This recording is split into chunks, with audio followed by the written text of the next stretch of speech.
Bonjour à tous, bienvenue sur ma chaîne Poulet Super d'Afrique. Aujourd'hui, je vous offre exceptionnellement un cadeau top 10 des méthodes que j'ai employées moi-même pour mettre en place ma ferme. Et si vous restez jusqu'à la fin, je vous donne un bonus, c'est-à-dire ma méthode pratique que j'ai utilisée sans perdre pour pouvoir faire des bénéfices dès la première vague. Alors top, c'est parti, on va partir pour le premier point. Première astuce, ne pas construire de bâtiment. Et oui, il ne faut pas construire de bâtiment. Quand on commence en agriculture, on ne construit pas de bâtiment. Si tu commences avec moins de 500 000, tu vas construire quel bâtiment? Quel bâtiment tu vas construire avec moins de 500 000? Tu vas mettre les 500 000 ou 600 000 francs là dans le bâtiment et puis tu vas t'asseoir encore, aller chercher d'autres fonds. Non, non, non. Si tu es dans une zone où il y a des bâtiments à louer, il faut louer le bâtiment le plus petit possible. Si ça prend plus de 500 poulets, 400 poulets, 300 poulets, on est bon. Pas de bâtiment de 1000 poulets, ça ne sert à rien. Quand on débute, on ne se jette pas dans le vide comme ça. On teste d'abord pour voir. Si j'ai plus d'1 million, 2 millions et quelques, que je sens que j'ai suffisamment d'argent, que je veux construire une ferme, je construis le bâtiment aussi le plus petit qu'il faut. Je ne construis pas un bâtiment de 2000, 3000, 4000 poulets. Non, non, non. Si j'ai fait trop grand, si j'ai trop de moyens, je fais 1000. Je fais en bois, avec de bons bois bien solides. Si après la demande augmente, si j'ai plus de clients, alors je peux agrandir ma ferme. Mais prenez un exemple. Tu construis un bâtiment de presque 5 millions parce que le bâtiment, plus il répond aux normes, plus il est cher. Bâtiment de 5-6 millions. Bon, un an plus tard, ta ferme a fait faillite. Tu vas faire quoi avec le bâtiment? Ou bien un an plus tard, tu te rends compte qu'au fait, tu t'es trompé. C'est pas en agriculture que tu devais faire, c'est en porciculture que tu devais faire. Qu'est-ce que tu vas faire?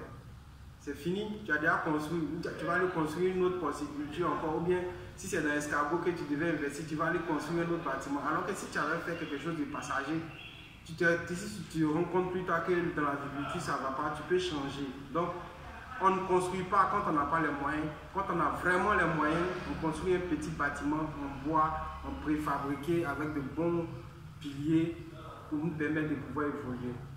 Deuxième astuce, le choix de la race. Alors quand on débute là, on ne vient pas faire n'importe quoi. On ne vient pas vouloir faire Brahma, vouloir faire ta. Quand tu débutes, tu fais ce qui marche. C'est comme un proverbe de chez nous qui dit quand tu arrives dans un village où tout le monde saute sur un pied, saute sur un pied aussi. Après, quand tu vas maîtriser là, tu vas choisir ce que tu veux. Alors, la race que tu dois choisir, poulet de chair, COB 500, Ross 308, ça c'est le poulet de chair qu'on appelle généralement poulet de blanc là. Hybride. Qu'est-ce que tu veux faire hybride? Curoalé, Goliath. Curoalé, Goliath. Chair. Hybride, Curoalé, Goliath, chair pour les blancs là, COB 500 et Ross 308, pondeuse, Isa Brown ou la rousse, c'est comme ça on appelle ça. Voilà les trois races, grandes races que tu dois appeler. Donc je reprends, Curoalé, ça c'est hybride, hein. Goliath, hybride, poulet de chair véritable, COB 500, Ross 308. Pondeuse, Isa Brown, qu'on appelle généralement la rousse. C'est bon? Le troisième astuce, si je décide de faire poulet de blanc, c'est-à-dire Ross 308 ou bien COB 500 qu'on appelle poulet de blanc, si je décide de faire ça, il faut que je respecte, il faut que je m'assure d'une seule chose. Est-ce que j'ai le marché? Est-ce que autour de moi, là, dans mon coin, là, dans le marché local que j'ai là, est-ce que les gens sont prêts à payer mes poulets? Parce que c'est là le problème. Si tu fais poulet de chair, c'est entre 30 et 45 jours. Si tu vas au-delà, tu perds tes bénéfices. Donc, je dois m'assurer que j'ai un marché local. Est-ce que je peux écouler mes poulets de chair là chaque 30 jours ou bien 40 jours? Parce qu'on ne finit pas de produire, ça c'est l'erreur là. On ne finit pas de produire le poulet de chair quand on est presque à 35 jours. Et puis on vient se mettre sur Facebook pour faire publication pour dire j'ai 2000 poulets ou bien j'ai 1000 poulets, je cherche acheteur. Les gens vont te fatiguer sur Facebook pour rien. Ils vont t'emmerder pour te demander le prix Ils vont te demander ton numéro, ils ne vont jamais t'appeler. Donc il faut s'assurer d'avoir son marché d'abord. C'est le plus important. Est-ce que j'ai un marché? Parce que ça se fait régulièrement. Chaque 30-35 jours, je dois vendre mes poulets. Donc il faut que je m'assure que j'ai déjà un marché qui est là. Ou bien j'ai déjà des commandes, j'ai des précommandes. Ou bien je sais que même si je sors mon poulet là, il y a des gens qui vont payer ça dans ma zone. Donc si je suis sûr de ça, je fais poulet de chair comme 500, ou bien rose 308. Quatrième astuce. Si je n'ai pas suffisamment, je ne suis pas sûr de mon marché, que je ne maîtrise pas mon marché. Si je ne maîtrise pas mon marché, je fais hybride. Hybride, ça prend un peu plus de temps. Hybride, c'est entre 3 et 4 mois. Il ne faut pas aller au-delà. Il ne faut pas faire hybride pour faire 6 mois, 7 mois avec hybride sur ta ferme. Si tu fais 6 mois, tu perds de l'argent. Les gens ne vont pas venir acheter ton poulet à 15 000, 20 000. Tu vas perdre de l'argent. Donc, hybride 3 mois, 4 mois. Tu as le temps de te renseigner autour de toi pour voir est-ce qu'il y a au marché, on va acheter, est-ce qu'il y a tel fournisseur qui veut, est-ce que c'est comme ça, c'est comme ça. Tu as le temps de voir venir les choses. Tu peux même programmer ça pendant les fêtes. Là, ça va sortir un peu plus rapidement. Donc, hybride, si je ne maîtrise pas mon marché, et puis si je veux prendre mon temps pour faire, pour pouvoir les vendre. Mais attention, pour hybride, il faut avoir un peu plus de formation, il faut savoir se former. De toute façon, c'est le prochain point. Il faut pouvoir se former parce que les poulets vont faire 3-4 mois sur ta ferme. Si tu ne sais pas comment t'occuper d'eux, tu auras des problèmes. Ok. Cinquième astuce, si je décide de faire des poules pondeuses, c'est que j'ai l'argent, c'est que j'ai la formation. Il ne suffit pas d'avoir de l'argent pour faire les poules pondeuses. Si vous faites ça, vous allez faire comme ceux qui ont abandonné leur ferme avec capacité 15 000. Il y en a plein comme ça. Parce qu'ils ont l'argent, ils ont 15-20 millions. Ils pensent qu'ils peuvent venir faire poule pondeuse sans être formés. C'est ici là qu'on demande l'expertise même en agriculture. Si tu n'es pas formé, 6 mois, avant d'arriver 6 mois même, tu ne vas même pas arriver même. Ou bien tu vas arriver, tu vas les nourrir. 1000 poules pondeuses, comme je vous l'ai dit, c'est 6-7 millions de nourriture pendant 6 mois avant qu'elle commence à te donner les premiers œufs. 6-7 millions. Donc vous vous rendez compte, tu vas élever des poules là. Elles ne vont pas te dire qu'elles ne parlent pas. Arrivé à 6 mois, tu vas te rendre compte que même pas la moitié de tes poules pondent. Tu vas faire faillite alors que tu as déjà dépassé 6-7 millions. Il y en a qui ont commencé avec 7000 poulets, 8000 poulets. Ça là. Poule pondeuse, ça rend pauvre très rapidement. Si tu veux, il faut venir me mettre tes 40-50 millions.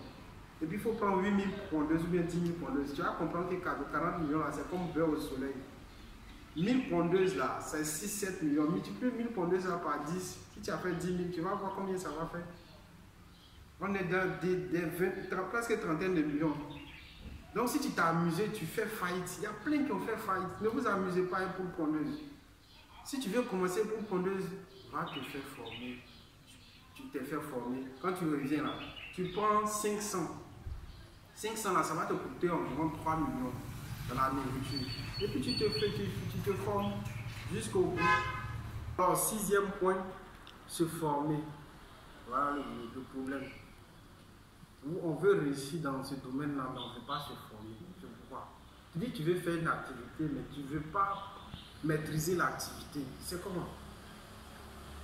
Ça te fait blaguer sur les autres chaînes là pour te dire en 6 mois, 10 millions en agriculture, en 7 mois, 10 millions. Oui, c'est vrai tout ça là. Mais il faut te former. Alors, il y a 2 techniques, sinon 2 méthodes pour se former. On appelle, la première méthode, c'est l'autodidacte. C'est-à-dire que tu te formes toi-même. Comme il y a des gens qui ont la possibilité de faire ça, comme moi. Moi, je ne suis pas allé sur une ferme pour me faire former. Je vais aller plus tard. Je vais aller me faire former parce qu'on ne finit jamais. Il y a certaines choses qui me manquent encore. Je ne maîtrise pas. Il y a des choses qui me manquent, qui me font défaut. Donc, je vais continuer à me former. Donc, il faut se former. Il y en a qui apprennent seuls. Moi, j'ai appris seul. Il y a d'autres qui ont la possibilité d'apprendre seul. Mais pour apprendre seul, il faut aimer se documenter. Moi, on ne peut pas compter le nombre de livres et PDF que j'ai lus. Le nombre de vidéos, le nombre d'heures que j'ai visionnées en vidéo, YouTube et autres, plus d'une centaine d'heures, des romans, des livres, des bouquins, des PDF. J'ai passé presque 6 mois à me former avant de commencer. Donc ça m'a permis de connaître certaines choses. Malgré ça, il y a des choses qui me manquent encore. Et il y a des gens aussi qui ne peuvent pas apprendre seuls. Et ils ont besoin qu'on les guide, qu'on les emmène sur... Ils doivent aller sur une ferme pour se faire former. Donc si tu n'es pas dans le premier quart de ceux qui peuvent se former eux-mêmes, il faut suivre quelqu'un, ils vont te former. Même si c'est un mois, ça fait rien. C'est déjà quelque chose. Tu auras un acquis, tu auras quelque chose. Parce que la formation, là, c'est 50% de la réussite de l'élevage. À moins que tu veux confier ta ferme à quelqu'un, mais même si tu confies ta ferme à quelqu'un, s'il sait que tu ne connais pas, là, il va te gruger. Tu ne sais même pas combien de kilos un poulet consomme pour atteindre 2 kilos. Bon, tu veux faire quoi en agriculture? Il faut vous former. C'est là que vous allez savoir ce qu'il faut, mais ce qu'il ne faut pas faire. Ça évite plein de choses. Si tu ne te formes pas, tu ne vas pas réussir. Voilà. Même moi-même, j'ai appris moins cela. Je dois encore me former encore. Je vais aller vers d'autres qui ont fait 7 ans, 8 ans, 10 ans dans le domaine pour comprendre certaines choses encore qui me manquent. Il faut te former. Voilà. Ça ne coûte pas des centaines de mille. Non, non, non. Il faut regarder autour de toi. Il y a même des gens qui seront prêts à t'aider gratuitement. Ça existe toujours des gens de bonne volonté. Même parce qu'il a besoin de main-d'œuvre. Les fermes ont besoin de main-d'œuvre. Donc, si tu viens, tu leur dis que tu offres ta main-d'œuvre gratuitement en retour de la formation, ils vont te prendre. 2 mois, c'est quoi? 3 mois, c'est quoi? Pour un projet, tu dis que tu es des milliardaire dans l'agriculture, mais tu n'es pas prêt à travailler dedans. C'est comment? Il faut te former. Sans formation, tu n'iras pas loin. Ok, 7e point, c'est la prophylaxie, respect de la prophylaxie médicale et sanitaire. Alors, pour faire simple, prophylaxie médicale sanitaire, c'est gros niveau. Il faut vacciner tes poulets et respecter une hygiène sur ton poulailler. Quand on dit vacciner, là, vous croyez que c'est affaire de blanc. Vous êtes têtu. Allez-y sur YouTube, vous allez voir, bien Facebook. Vous allez voir les gens qui pleurent. Après 2000 poulets, tu as lancé 2000 poulets, 1000 poulets. Et puis un matin, bah, maladie. Maladie là, c'est pas sorcellerie, c'est pas quelqu'un qui t'a laissé sort. C'est parce que tu n'as pas fait vaccination. Il y a 3 vaccins essentiels quand on veut faire l'agriculture. Il ne faut pas t'amuser avec ça. C'est pas comme. C'est un impératif. De toute façon, tu donnes. C'est obligé qu'ils te donnent manger à poulet et puis l'eau pour qu'ils vivent là. C'est comme ça que tu dois faire vacciner. C'est obligatoire. Lui qui t'a dit qu'on peut faire sans vaccin là, il ne t'aime pas. Il veut que tu jettes ton argent. Newcastle, Gomboro, bronchite infectieuse. Ça, c'est quand le poulet ne tue pas sur ta ferme. Sinon, quand il tue sur ta ferme, il y a d'autres vaccins encore à faire. Il faut te former. Les 3 que j'ai donnés là, c'est l'essentiel pour le poulet de chair. Mais si tu fais, comme on appelle, hybride, poulet qui doit faire 4 mois sur ta ferme. Il y a d'autres qui ne savent même pas que quand on fait la vaccination, on fait un rappel. C'est-à-dire qu'on doit faire 2 vaccins. C'est-à-dire que si j'ai pris Gumboro, je dois faire 2 vaccins Gumboro. Si j'ai fait Newcastle, je dois faire 2 vaccins Newcastle. Si j'ai fait bronchite infectieuse, c'est 2 vaccins. Donc le vaccin plus le rappel. Vaccin, rappel. Si tu as fait un et tu n'as pas fait le deuxième, c'est comme si tu n'as rien fait. C'est comme les êtres humains. Quand on te fait un vaccin, premier vaccin, si on t'a fait méningite, on doit faire rappel de méningite. Sinon, ça ne sert à rien. Mais la plupart d'entre vous ne savent pas. Moi, quand j'ai commencé là, j'ai appris. Si je m'étais lancé comme ça, là, tu vas te retrouver avec une maladie. Newcastle, ça te prend, ça finit 80-90% de ta bande. Gomboro, pareil. Bronchite infectieuse, pareil. Mais pourquoi tu ne veux pas vacciner tes poulets? Il faut te renseigner. Si tu ne sais pas vacciner, vacciner la main, c'est gros mot. C'est un produit, on met dans de l'eau, comment on appelle ça, eau minérale. On met le produit dans l'eau minérale. Il y a un certain truc qu'on respecte, c'est tout. Tu leur donnes à boire. Mais si tu ne veux pas te former, comment tu vas savoir ça? Que c'est à telle semaine on donne le premier vaccin, c'est à telle semaine on donne l'autre rappel, tout ça. C'est comme ça, il faut te former. Donc la vaccination, ce n'est pas à discuter. Il faut vacciner tes sujets. Sinon tu vas perdre. Ce n'est pas à discuter. C'est compris? Deuxième chose dans ce point-là, c'est la prophylaxie sanitaire, c'est-à-dire ensemble de méthodes que tu vas faire pour ne pas que la maladie rentre. Ça veut pas dire que tu n'as pas vacciné tes sujets. Ces 3 maladies, c'était le cancer, bronchite, l'infection, gombolo. Tu crois qu'il n'y a pas d'autres maladies? Il y a d'autres maladies. Mais les autres maladies là, qui ne sont pas virales là, bactéries et autres là, c'est l'hygiène. Chaque semaine par exemple, tu dois nettoyer ta ferme, tu dois changer de litière. Mais toi tu veux faire 1 mois, 2 mois, tu ne changes pas la litière. La litière devient poteau, ils chient dedans, ils pissent dedans. Et puis tu crois qu'ils ne vont pas tomber malades. Ils vont tomber malades. Si tu veux, tu vas donner toutes sortes de médicaments, ils vont mourir. Donc il faut que le coin là soit bien entretenu. Il faut que ça soit, la litière soit propre. Il faut vérifier si tout est en commodité. Et puis devant ta ferme là, il faut mettre un bac pédiluve là. Il faut mettre un bac. Avant de rentrer dans la ferme, on doit nettoyer ses pieds dans du javel. Ou bien, même si tu ne veux pas faire ça, il faut que tu aies une chaussure pour la ferme. C'est-à-dire que dans ton poulailler, il y a des chaussures qui sont là, ça ne sort jamais. Tu portes ça, quand tu arrives là, tu laisses tes chaussures de dehors là, et puis tu portes pour la ferme là pour te promener. Et puis, on ne rend pas visite. Ferme là, c'est pas zoo. C'est pas zoo d'Abidjan là. On ne rend pas visite. Un peu seulement, toi, tu veux montrer à tes amis que tu as fait. Ils viennent regarder tes poulets. Ils te touchent. Hey, celui-là, il est gros. Tu n'as pas duré dedans. Maladie va te tuer. Il y a des choses qu'on ne fait pas. Ceux qui ont fait école de ça, ils disent ça, là, on ne fait pas. Donc, il ne faut pas faire. Et puis, en plus, les vendeurs de poulets, là, ça, même ça ne se fait pas. C'est comme si moi, j'ai une ferme. Et puis, je vais aller te voir dans toi, ta ferme. Je n'ai pas le droit de rentrer dans le poulailler. Tant que je n'ai pas porté de vêtements et combinaisons pour me protéger, je risque d'envoyer des maladies qui ne sont pas encore déclarées chez moi, là, chez toi. Ce n'est pas à faire de gros caisse, ce n'est pas à faire de méchanceté. Mais c'est comme ça. Quand on entre élevé là, quand on arrive sur la ferme de quelqu'un, on ne rentre pas dans son poulailler pour aller soulever ses poulets. Peut-être même toi-même tu es venu là, tu vas prendre maladie chez lui là, pour aller mettre ça chez toi là-bas. C'est comme ça. Ok, 8e point, c'est alors être observateur. Être observateur. Ça, c'est une qualité. Vraiment une qualité très importante. Ça te permet d'éviter que certaines maladies emportent tout ton cheptel. Parce que le jour où la maladie veut commencer, il y a des signes. Le jour où Newcastle ou bien Gouboro va commencer là, il va y avoir des signes. Tous tes poulets ne vont pas tomber malades en même temps. Ça va commencer par certains qui sont un peu plus fragiles. Donc, il faut être observateur. Tu dois te lever matin. Au moins chaque matin. Voilà, faire des fermes là, c'est ça. Tu dois te lever chaque matin pour aller voir. T'assois dans ton poulailler et puis tu regardes tes poulets là manger. Tu regardes qu'est-ce qu'ils font. Pourquoi on dit d'aller vite matin? Maintenant, il croit qu'il faut aller à 10h, 11h. Non, non, non. Pourquoi matin? Parce que le matin, il y a les fientes qui vont faire le matin, les premières fientes là.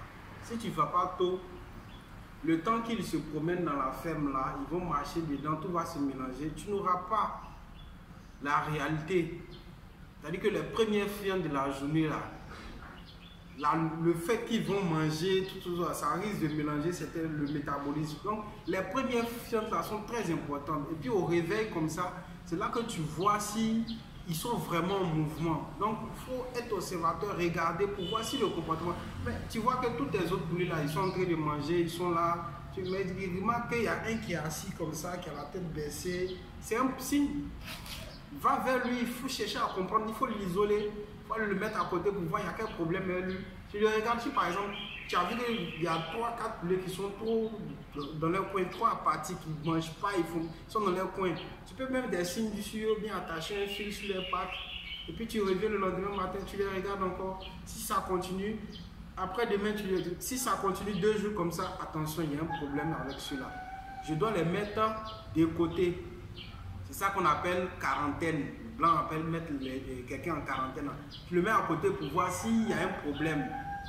En fonction de ces signes-là, soit ces plumes-là sont ébouliffées, c'est-à-dire que c'est tendu comme ça, soit son œil est poché. Il y a quelque chose sur lui qui va t'indiquer la maladie qu'il va faire. Même si tu ne connais pas là, il suffit simplement de te renseigner sur Internet, Google et autres, appeler les gens autour de toi, tout ça là, pour savoir c'est quelle maladie ton poulet est en train de développer. Ça là, ça sauve le poulailler.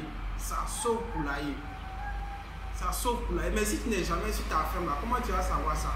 Tu crois que l'agriculteur que tu as, la volaille que tu as pendant lui, il a le temps de ça. Ça, c'est le prochain point que je vais développer.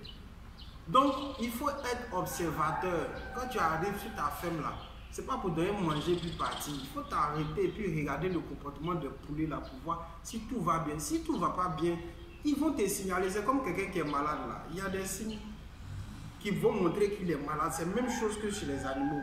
Leur comportement d'habitude là, tu vas trouver qu'il y a certains poulets qui n'ont pas ça. Il y a un problème. Donc, il faut être observateur. L'odeur. Est-ce que les trucs là, mon poulailler sent bon? C'est pas bon que ton poulailler sente la carte de poulet fort, ammoniaque. Ça donne des maladies, plein de maladies. Ça donne des infections aux pattes et autres. Ça développe plein de maladies. Donc, si l'odeur de la fiente, des urines de poulet sont trop, ça doit t'interpeller, il y a un problème. Donc, il y a plusieurs signes comme ça qui vont montrer que donc, ça revient toujours au fait de se former. Le 9e point qui, selon moi, à mon avis, même, ça aurait dû être le premier point. 9e point. Il faut avoir du temps à consacrer à sa ferme, à son élevage. Il y a des gens qui ont, il y a tellement de gens qui ont échoué à cause de ce point-là. Il connaît, il fait tout, il connaît l'élevage, il a l'argent, il a la ferme, il a le bâtiment, il connaît, maîtrise, mais il n'a pas le temps. Peut-être qu'il travaille, il n'a pas le temps de venir sur sa ferme. Donc il t'a confié ça à un volailler ou bien à quelqu'un qui s'y connaît. Mais, les gars, c'est une épidémie dans cette histoire d'élevage-là. Les volaillers et puis ceux qui, les employés là. Vraiment, c'est vraiment un gros problème. Si tu fais confiance à tes employés, tu vas avoir des problèmes. Je ne dis pas que tous les employés sont tout. Il y a des gens qui sont bien, mais ils ne sont pas nombreux. C'est rare de tomber sur les bons. Et puis même s'il est bon, même si tu ne vois jamais sur ta ferme là même là, il va commencer à prendre ça à la légère. Tu dois être, c'est-à-dire que quand tu veux te lancer dans l'élevage, même si ce n'est pas l'aviculture, que ce soit porciculture, héliciculture, escargot, tout ça là, tu dois t'assurer d'avoir du temps libre. Si tu sais que tu n'as pas le temps libre pour venir sur ta ferme, si tu sais que c'est chaque fin de semaine que tu peux arriver sur ta ferme, mon frère, il faut investir en l'air. Parce que les millions que tu vas prendre, mettre dedans là, ça ne sera pas bon. Il y a des entreprises qui sont chargées de la gestion des fermes. Ça existe. Super bonnes entreprises. Il y en a qui sont en Europe même qui utilisent ces gens d'entreprises. Mais ça, c'est pour les gens qui sont super fortunés. Toi, tu as fait quel élevage avec tes, par exemple, 5-6 millions là, et puis tu vas pouvoir prendre une société de gestion pour t'occuper. Parce qu'il y a des sociétés qui font ça, hein, qui s'occupent de la ferme de quelqu'un, en bonne et due forme. Mais est-ce que tu as l'argent de ça? Ça, c'est des fermes de ce que je vois là, 20 et quelques millions là. C'est-à-dire tu prends une société qui gère, qui paye, qui s'occupe du personnel, qui s'occupe de tout. Mais tu sais combien ça coûte? Est-ce que tu as l'argent de ça? En tout cas, moi je ne donne pas de conseils pour ces gens-là. Parce que ces gens-là, ils ont suffisamment d'argent pour tout. Moi je parle de nous là, entre nous là. Nous qui avons nos mecs moyens, les quelques à peine millions là. Tu ne peux pas prendre une société pour gérer ta ferme. Si tu n'es pas sur ta ferme, ça va tomber, je te le dis. Si tu es en Europe et puis tu confies ça à un frère là, c'est pas bon. Ça ne marche pas. Ça ne marche pas. Allez-y sur Internet, vous allez voir toutes les fermes qui sont allouées. C'est la plupart du temps. Il n'y a pas besoin d'aller Internet. Renseignez-vous autour de vous, vous allez voir les trucs. Les volaillers et puis autres là. Ah, on a toujours dit, il y a des gens qui viennent sur leur ferme là pour prendre salaire. Si c'est sûr que tu comptes pour développer ta ferme là, tu vas tomber. Il faut avoir du temps pour passer tous les jours sur ta ferme. Si tu sais que tu ne peux pas le faire au moins une fois ou bien chaque 2 jours, si tu sais que tu ne peux pas faire au moins chaque 2 jours sur ta ferme là, il faut revoir ton planning. Il faut trouver du temps parce que c'est l'homme qui fait de son temps. Moi je vous parle, je travaille, je suis fonctionnaire, je dois pointer tous les jours. Je dois pointer tous les jours au boulot. Mais je me réveille tôt au matin, je me réveille. La grâce pour moi c'est que je suis dans une ville qui n'est pas suffisamment grande telle Abidjan. Je ne suis pas dans la capitale, je ne suis pas à Abidjan. Donc la ville n'est pas suffisamment grande. Donc je me réveille à 5 heures, je fais un tour sur ma ferme, j'observe, je nourris. Et puis à 6 heures, le volailler vient, il fait ses trucs. Je repasse encore à midi pour vérifier si tout se passe bien. Souvent même le soir, je viens, je suis toujours là. Donc, au moindre problème, à la moindre maladie, je sais. Tu n'as pas venu me dire que mon poulet est malade, il est mort, tu l'as jeté. Où est son cadavre? C'est ce qu'ils font aux gens.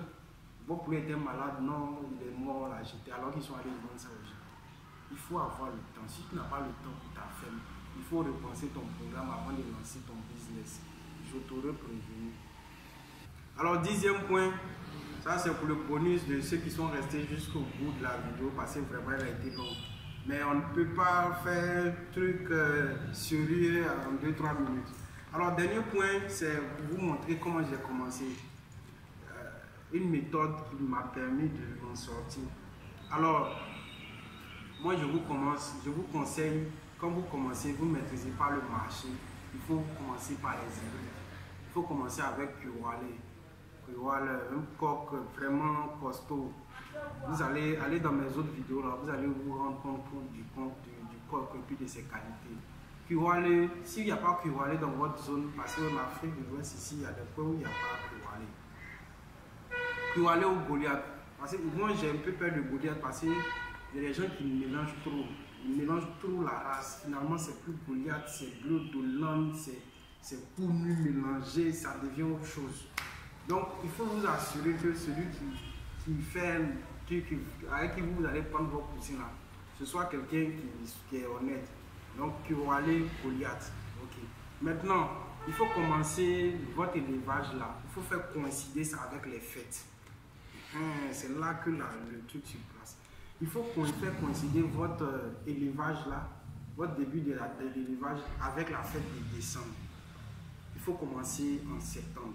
Parce que l'élevage de Kuwale ou bien Goliath, c'est 3 mois au moins pour avoir 2 kilos. Donc, du coup, on va prendre 4 mois. On va commencer en septembre pour que vous ayez 4 mois pour faire grossir le poulet pendant 4 mois. Donc, si vous commencez avant les fêtes et que vous faites coïncider les 3 mois ou bien 4 mois là, à décembre, c'est-à-dire début des fêtes, vous allez vendre entièrement vos poulets. Là, il n'y a pas mélangement. Un coq de 2 poulets, un coq de 2 kilos plutôt, Goliath ou bien Kuwale au marché, moi je suis à l'intérieur du truc. À l'intérieur du truc, c'est 7000, 7500, souvent même 8000. À Abidjan, là, c'est entre 8000 et 10 000. Donc imaginez, vous avez fait 200 poulets, vous êtes sûr que même s'il y a une mortalité de 10%, vous êtes sûr d'avoir au moins 180 poulets en décembre. Vous allez vendre tous les 180 poulets. Ça, c'est clair. On n'a pas, même pas besoin de marcher même. Ceux qui sont autour de toi là, c'est décembre, ils vont payer poulet. Chez nous, en Afrique de l'Ouest, bien en Côte d'Ivoire, c'est comme ça. En décembre, là, on paye poulet. On ne paye pas poulet de chair. Donc, il ne faut pas faire poulet de chair. On paye poulet hybride, les gros coqs là. Les gens vont te trouver à la ferme même pour faire parler avec toi, pour dire, ils ont vu coq là ici, et puis toi, tu as vendu sans leur donner. Donc, c'est ma technique que j'ai employée la première année quand j'ai commencé. J'ai fait coïncider la vente de mes poulets là, à 2 kilos, 3 mois, 4 mois là, en décembre. J'ai vendu tous mes coqs. J'ai vendu les coqs à 7000, 7500 parce que je voulais, comment on appelle ça? Je voulais attirer la clientèle. Donc, je n'ai pas voulu faire ça cher. Sinon, c'est mes coqs. Allez-y voir dans les vidéos. Les coqs, je pouvais les vendre à 10 000, à 8 000, à 9 000. Non, mais comme je viens d'entrer sur le marché, je voulais frapper fort pour qu'après on cherche à me voir, on cherche à acheter mes poulets. C'est une technique marketing. Donc, j'ai cassé les prix. Donc, si vous employez cette technique de faire coïncider vos poulets avec la période de fête, vous allez vendre tous vos poulets. Il n'y a pas de problème. Il n'y a pas de problème. Maintenant, dans la prochaine vidéo que je vais faire, je vais budgétiser ça. Voilà, c'est-à-dire je vais mettre qu'est-ce qu'il vous faut comme argent, comme matériel, tout. Comment suivre le poulet, quel vaccin leur donner pendant les 3 ou 4 mois pour qu'ils atteignent 2 kilos. Maintenant, si vous êtes vraiment intéressé, vous me dites dans les commentaires, je vais vous faire un devis de 100, 200, 300 poulets en fonction de ce que vous avez me dit dans les commentaires. Donc dites-moi sur quel nombre vous voulez qu'on fasse le devis. Parce que la période arrive, la période des fêtes arrive, donc ça sera vraiment un bon test pour vous. On met ça, vous commencez en septembre jusqu'à décembre, vous avez des coques de 2 kg et plus, presque 3 kg. Mais attention, il faut respecter les consignes d'élevage pour pouvoir atteindre ces 2 kg. Donc la prochaine vidéo que je vais faire, ça sera sur ce point-là. On va faire un devis de 200, je crois, pour nous. Si vous voulez plus, vous me dites. Tout compris, bâtiment, location, tout, nourriture, vaccins, soins, antibiotiques, vous aurez tout. Dites-moi seulement si vous êtes intéressé par cette vidéo-là. Donc on a offert à la fin de notre vidéo. Vous mettez un pouce si vous avez aimé, vous abonnez si vous voulez continuer à voir d'autres vidéos, vous abonnez. En tout cas, moi, chez moi, Poulet Super d'Afrique, on ne se ment pas. Poulet Super d'Afrique ne ment pas. Nous, ici, on se dit les vérités pour pouvoir faire avancer, pour pouvoir tirer tous nos frères là, loin du chômage. Bye bye.